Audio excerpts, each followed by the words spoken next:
and we'll let steady hands dissect it, cut it open. Dr. Jim Yeager is a crop expert. He's sharing his knowledge with ag students like Corey Gilman and Sarai Calderon. I think the important thing about doing hands-on activity is you're learning by doing.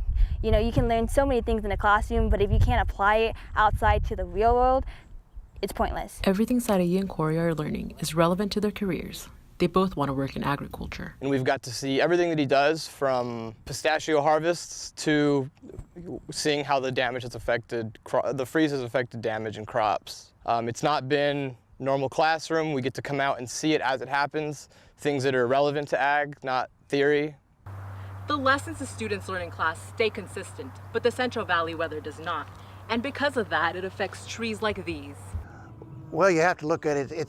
Every crop's something different. The crops that are blooming right now, obviously, we've got dead bloom. We've killed, so that's impacting the harvest because we don't have anything to harvest. Yeager is talking about the stone fruit trees. Hands-on experience has taught students, like Kyle Vieira, how the weather works and the damage it can cause. We had a lot of hot weather during the wintertime, so then the flowers bloom, and then we run into, like I said earlier, a false spring. So then we have colder weather mixing in with that hot weather, and then we have a freeze. So when the freeze attacks the flower, the fruit will abort. Lessons when heard in the classroom don't have the same impact as they do when experienced in the field, which is why Sarai gets so excited when she talks about agriculture and Fresno State.